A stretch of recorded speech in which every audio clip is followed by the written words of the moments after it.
Fala galera, muito bem-vindos ao canal Reação Rubro-Negra. Nesse vídeo a gente vai conferir mais um vídeo aqui da Jovem Pan Esportes e o título é: muita gente ficou surpresa com isso, mas os jogadores do Flamengo, reticência. Mauro César fala tudo. Então vamos trocar de janela e ver o que tudo é esse que o Mauro César fala. Dando um like no vídeo, se inscreva no canal 321. E a gente vai ouvir o Sampaoli, ele falando um pouquinho dessa vitória do Flamengo, mas eu queria ressaltar uma fala do Sampaoli, porque ele diz o seguinte: sim, o elenco é copeiro. Esses jogadores sabem jogar esse tipo de jogo, se ligam mais, a empolgação é maior. Não é por mim, mas por eles que têm essa capacidade. Esse ano não foi bem, mas espero que tenhamos a possibilidade de ganhar alguma coisa esse ano, fecha aspas, a declaração do Jorge Sampaoli. O Mauro, ele trouxe essa questão logo no começo aqui do Bate-Pronto, sobre o time escolher jogos. Por isso eu estou trazendo esse recorte das palavras do Sampaoli. E aí o Thiago... O Mauro sempre explica isso, mas o que ele quer dizer com isso é que o Flamengo, geralmente os jogadores, né, do Flamengo, né, o Flamengo, o nível de concentração dos caras é mais forte em determinadas partidas do que em outros. Em alguns jogos eles meio que entram achando que vai ficar tranquilo, que vai se resolver rápido, e às vezes não se resolve. E em outros eles sabem que, putz, se a gente não tiver um nível altíssimo de concentração aqui, a vaca vai pro brejo, então vamos correr. Thiago Maia, a gente tem até a arte aqui com as aspas do Thiago Maia, também foi questionado em relação a esse assunto. Será que os jogadores do Flamengo estão escolhendo jogos? Abre aspas para Thiago Maia. A gente não escolhe campeonato nenhum, sempre respeitamos todas as equipes, sempre vamos dar a vida em todos os jogos. O Brasileirão é muito difícil, estamos em terceiro, estamos brigando e esperando as equipes acima darem uma escorregada para a gente poder aproveitar, fecha aspas, a fala do Thiago Maia. Tá aí, portanto, Mauro César, a gente vai ouvir já o Sampaoli e todo o contexto, mas o que diz respeito a essa fala deles, que os jogadores se ligam mais em jogos de Copa. Assim, ele foi perguntado ontem, até pelo repórter Sidão Marinho, lá da Rádio Litoral News, uma boa pergunta. Ele perguntou, em outras palavras, esse time é copeiro, como dizem? E a resposta de São Paulo foi nessa linha, né? Olha, de fato, né, o time, ele se aplica mais, ele tem um outro comportamento. Ele fala isso, claramente. A gente poderia até usar, de repente, esse trecho da entrevista do Flamengo ontem. Foi depois da pergunta do... Então, o ideal seria... A gente já tem no ponto, já, eu acho. Vi ele falando, porque, assim... Então, daquele jeito dele, que a gente tem um dialeto meio diferente, né? Mas para mim está muito claro que ele admite que o time tem outro comportamento. E ele fala isso de uma forma assim, meio sem querer ser muito explícito, mas sim. Para mim é muito claro. Então vamos ouvir primeiro o Sampaoli, depois eu devolvo para o Mauro, para o Vanderlei, para o Piperno. Vamos lá, Sampaoli fala aqui no Bate-Pronto da Jovem Pan. Básicamente a diferença futbolística foi maior que os 2 goles. Eu penso que o time jogou un partido, una definición de semifinal de Copa de Brasil, de visita como si fuera local, con la obligación de ganar, y superó ampliamente a Gremio hoy.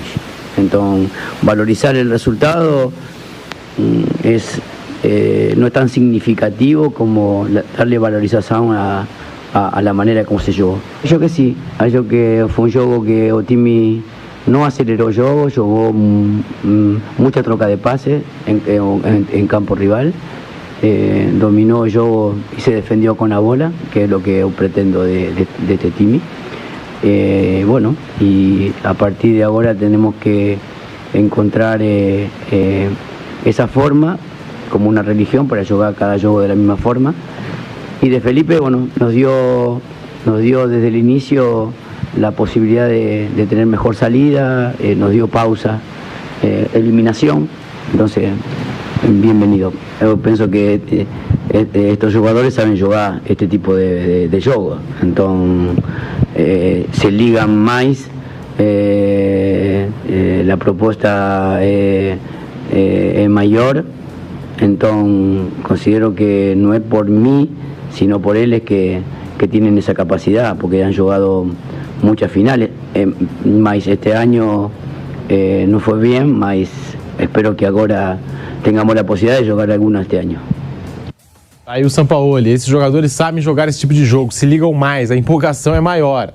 É um apontamento importante do técnico ou é algo que já está claro há muito tempo, Mauro César? Os jogadores vão negar sempre, né? Assim, o Thiago Maia falou aquilo que qualquer um vai falar. Realmente, a gente, de repente, tem um rasgo de sinceridade, né? Um jogador para falar, realmente a gente não está Seria até legal se alguém admitisse isso. A gente não tem, em alguns jogos do brasileiro, tido a mesma concentração, aquela dedicação, aquele empenho, como diriam os antigos narradores, aquele elan, né? De jogos de mata-mata. Nem só de mata-mata. O Fla-Flu, o Flamengo morreu no segundo tempo. Fisicamente, o time morreu. Até porque teve aquela semana de jogo com o Atlético, o Fluminense só descansou, o Fluminense estava mais inteiro. Mas o time competiu, o Flamengo não mereceu o jogo com o Fluminense. Agora, alguns jogos é uma preguiça danada, né? É uma coisa, assim, assustadora. Sábado foi assim. Ontem, completamente diferente. Eles não precisam admitir, a gente vê. O torcedor está vendo, as pessoas entendem de futebol. Elas veem o que está acontecendo em campo. E ontem, na pergunta, ele respondeu aí, se liga mais, ele quer dizer que a entrega maior, que os jogadores sabem jogar esse tipo de jogo, ganharam competições assim. Ano passado foram 2, esse ano não tem sido tão bom, perdeu o Carioca, perdeu o Mundial, perdeu Recopa, mas pode ser que mude agora. Ou seja, está muito claro, o próprio Sampaoli, ele de certa forma está ali admitindo que isso existe. E isso deve incomodá-lo, é óbvio. Porque o Thiago Maia também falou, o que mudou do jogo passado para essa bronca do treinador? Ele fala isso também. O Thiago Maia falou isso também ontem, ali na zona mista da Arena do Grêmio. Ou seja, o técnico não gostou, claro, do que ele viu no sábado, não falou na coletiva, porque não vai ficar publicamente batendo de frente no momento Antônio Carlos Zago, né, digamos assim, que fez isso lá no Coritiba. Mas internamente, pelo que o Thiago falou, ele deu lá uma bronca dos caras, porque a atuação de sábado foi uma coisa muito vergonhosa. E eu acho que isso é uma coisa que tem que ser ajustada. Essa semana, muitos torcedores ficaram surpresos com uma coisa que não é novidade. O Flamengo destina cerca de 50% da premiação para os jogadores. E com a premiação da Copa do Brasil e Libertadores são maiores do que a do brasileiro, muita gente acha, eles ficam ali porque o prêmio é maior. Cara, esses jogadores são super bem remunerados. Não é só, lógico que o prêmio os interessa. Sim. Mas não é só isso. É que o brasileiro, gente, é uma competição que requer uma concentração. Pontos corridos é assim, é uma concentração contínua. Todo jogo tem que ser igual, você sabe, joga um, joga outro, joga fora, campo pequeno, campo grande, gramado bom, gramado ruim, e viagem, você tem que estar toda hora ali ligado para ganhar ponto atrás de ponto. Por isso que é o mais desafiador. Muito mais do que a Libertadores ou qualquer outra coisa. Libertadores tem toda uma coisa de ser uma competição internacional, jogos eliminatórios em que tudo pode acontecer, tem um componente da emoção. Mas o que desafia tecnicamente, eu penso assim, são pontos corridos. Porque você ali tem que estar. Normalmente não é fácil. Você está todo jogo concentrado para ganhar jogo após jogo. Eu concordo muito com o que o Mauro está falando, cara. Eu acho realmente o desafiador mesmo para o jogador, para o clube, para um elenco de jogadores, é jogar os pontos corridos e conseguir ser regular ao longo de 38 rodadas. Porque o mata-mata, de fato, tudo pode acontecer, cara. O grande perder pro pequeno, um time nada a ver acabar chegando na final, isso aí, pô, não tem como a gente prever, né? Mas, porra, no ponto corrido não tem desenrolo não, mano. Geralmente o cara que tem o melhor clube, o melhor elenco, tá mais bem preparado, mais bem concentrado, é o que acaba vencendo no final. Mas é isso que tem que motivar esses caras. Esse é o desafio que ele tem que se apresentar. Como faz? O Guardiola ganhou quantos? Acho que são 13 campeonatos, ganhou 11, né? Ou 12, não, 14, ganhou 11, uma coisa. Ele perdeu 3. Ele perdeu um pro Mourinho. Isso, quando era técnico do Mourinho, ganhou um do Barcelona. Um do Mourinho. Um pro Klopp e um quando ele chegou na Inglaterra. Que foi quando acho que o Chelsea foi campeão com o Conte. Foi o primeiro ano dele. Perdeu 3 campeonatos. Um ele estava chegando. O outro ali, ponto a ponto, com o Klopp no melhor Liverpool em muito tempo. E o outro ele perdeu um pro Mourinho do Real Madrid, depois de surrar o Real Madrid, ganhar anos seguidos, inclusive com goleadas, né, em cima do Real Madrid. O cara ganha todo, mas ele consegue manter a tomada ali ligada no 220 o tempo todo. E não é fácil. Esse ano mesmo houve aquele afastamento, a gente falou muito sobre isso aqui do Cancelo, que era um dos principais jogadores do time, por quê?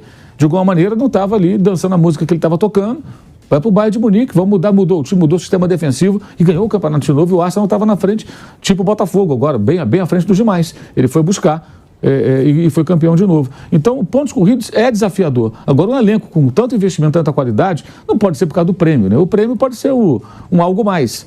Os jogadores falam, a premiação é boa. Mas não é por isso. E tem uma outra coisa. Se você pegar o prêmio da Copa do Brasil, né? Ano passado o Palmeiras ganhou 45 milhões por ser campeão brasileiro. A Copa do Brasil vai pagar 70 milhões ao campeão. Então tem uma diferença aí. Digamos que pague a mesma coisa, pague 50 milhões, 20, 25 milhões de diferença. Se o Flamengo ganha o brasileiro, com certeza, eu não tenho esses números, mas se eu estiver enganado, a gente vai até saber que eu vou tentar apurar esses números. Quanto que o fornecedor de material esportivo paga pelo título brasileiro? Tem um bônus, né? E quanto que paga pela Copa do Brasil? Certamente paga mais pelo título brasileiro, que te dá muita exposição, você está todo jogo ali, na audiência, televisão, ganhando. A mesma coisa, o patrocinador master, tem várias cláusulas ali. E outra coisa, tem o impacto do título brasileiro. O título brasileiro é mais importante, gente. Não dá para comparar a Copa do Brasil com o título de campeão nacional. Ano passado, o Palmeiras foi campeão brasileiro. É um título mais importante do que a Copa do Brasil, apesar daquele emocionante final com o Corinthians, pênaltis. Mas o mais importante é ser campeão brasileiro. Isso aí é uma coisa, para mim, indiscutível. Né? Então não é só o dinheiro. É uma questão, acho que, de... O trabalho é mais árduo, sabe? Eu também acho, concordo plenamente com o que ele está falando, realmente. A gente foi campeão da Copa do Brasil, o Palmeiras foi campeão brasileiro. Eu acho que o título do Palmeiras foi um título maior. Por mais que realmente no final da Copa do Brasil tenha tido esses elementos aí de emoção e disputa de pênaltis e Gabigol puxando a torcida e virar a disputa de pênalti que já começa com o Flamengo perdendo. Vários elementos. Foi um título emocionante, mas ser campeão brasileiro é um bagulho que tá acima, pô. Né? Então não é só o dinheiro. É uma questão, acho que, de... O trabalho é mais árduo, sabe? A concentração tem que ser maior. E aí o técnico tem que cobrar muito. E nenhum técnico do Flamengo tem essa força para cobrar no nível Guardiola, no nível que tinha o Jorge Jesus lá atrás, no nível que o Abel tem no Palmeiras. Que é você fazer os caras ficarem ali concentrados. Porque o relaxamento acho que acontece em alguns momentos. E o técnico tem que ter um controle muito grande. E nenhum tem, porque todos eles levam um pé no traseiro, passam um problema, o Flamengo manda embora, ninguém consegue criar raízes ali para ter essa força. E os dirigentes, eles lavam as mãos, né? Eles não entram nessa dividida. O técnico fica ali tendo que resolver com os jogadores. Acho que esse aqui é o ponto. Não é uma questão só do dinheiro, assim, até porque eles ganham muito bem, né? Eles ganham todos eles muito bem.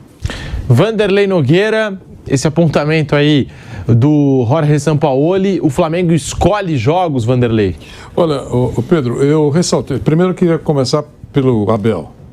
Só para fazer um registro aqui.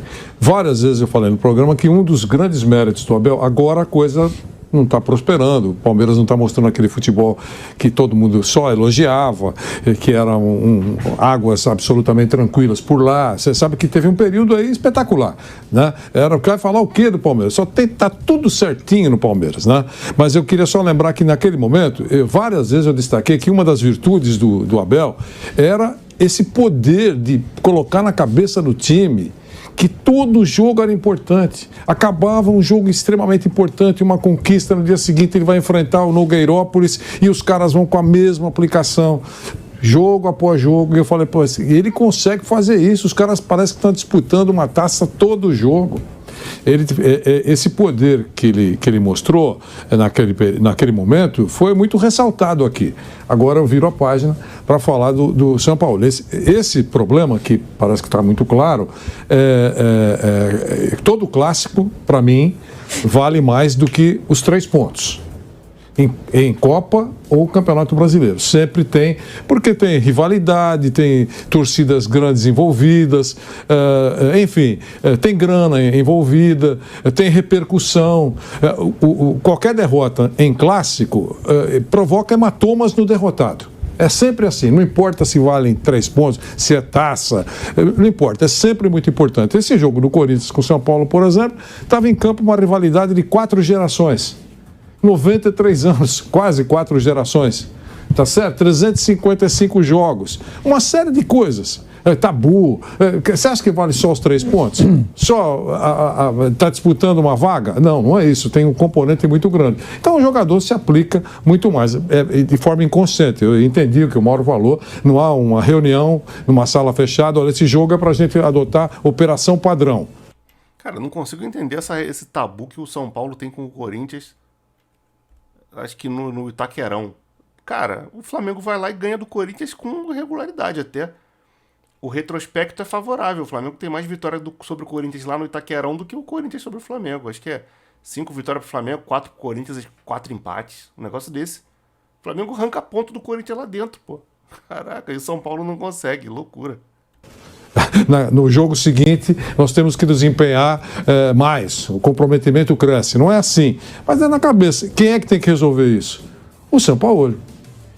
Não é fácil, porque ele também não está tratando com jogadores sub-12. Ele está tratando com jogadores experientes, rodados. E ele também é um técnico experiente. É ele que tem que resolver. Todo jogo, você tem que jogar como jogo contra o Grêmio, por exemplo. Primeiro tempo contra o Grêmio. Se for assim, vai ser um espetáculo. Ei, Jorge Jesus, já faz parte do passado, ninguém vai lembrar mais. Depende muito do São Paulo. Agora, tem potencial? Tem. O Flamengo tem potencial para isso. Exigir do Nogueirópolis um futebol espetacular, nem o Guardiola vai conseguir. É isso. Ô Piperno, sobre essa questão aí, a gente ouviu o Jorge Sampaoli. Você concorda que o Flamengo escolhe jogos e são sempre esses jogos aí de mata-mata, como Copa do Brasil, Libertadores, é o atual campeão das duas competições, Piperno? Então, eu acho que o São Paulo está desenvolvendo um bom antídoto também para isso, né? Que é o fato de que ele mexe bastante, enfim, bastante no time. Então, é claro que ele tem detectado quem cai ou quem fica, quem permanece nessa zona de acomodação. Então, veja, né? O Flamengo rodou, e nesses últimos jogos, por exemplo, ele volta a confiar no quarteto que já venceu tanto pelo Flamengo. Então, ao mesmo tempo em que ele está dando um voto de confiança, um aval a esses caras, ele também está fazendo uma cobrança do tipo, olha, a gente está de olho em vocês. É claro que eles não jogaram bem no final de semana contra o América, mas provavelmente devem ter ouvido muito também dele São Paulo depois do jogo. Porque, é claro, jogou contra um adversário que está entre os piores do Campeonato Brasileiro e foi muito mal. E ontem jogou contra um time que é o vice-líder do brasileiro, fora de casa, em um estádio lotado de torcedores adversários e acabou se impondo com bastante facilidade. Então, eu acho que ele é inteligente e rodado. Veja, a gente está falando de um técnico de 2 Copas do Mundo, né? Rodado o suficiente para saber, do ponto de vista de relacionamento, o que pode dar certo e o que pode dar errado. Ele foi ídolo, por exemplo, quando comandou a seleção chilena, e foi uma decepção quando foi o técnico da seleção argentina. Ele já viveu esses dois lados. Então, eu acho que ele é, do ponto de vista de currículo, a figura certa para lidar com esse momento de alguma acomodação de algumas estrelas que acham que já ganharam tudo e que não merecem mais ser cobradas. Particularmente eu concordo com isso. Eu acho que realmente essa questão do São Paulo ele não repetir escalação, e ele não faz isso desde antes do Flamengo, isso tira a rapaziada da zona de conforto de verdade, e é um troço que realmente ajuda aí a gente ter sempre um time que, nem sempre, né, mas na maioria das vezes ter um time com um nível de concentração alto. Porque realmente, tava complicado. A época do Vitor Pereira, uma fase negra do Flamengo aí. Realmente obscura demais. Bom, deixe nos comentários o que você acha sobre essa questão de o Flamengo aí, os jogadores escolherem jogos para jogar com mais afinco. Se você concorda ou discorda, quero saber, comente. Se inscreva no canal se não for inscrito, acione o sininho da notificação, deixe um like aqui nesse vídeo. Aqui na tela tem outros 2 vídeos do canal, dá uma olhada nos títulos. Se o YouTube recomendou aqui nessa tela final vídeos que te interessam, clique e continue vendo, porque isso ajuda demais aí o crescimento do canal. É isso aí, eu vou ficando por aqui. Grande abraço para todo mundo, fique todo mundo na paz e fui.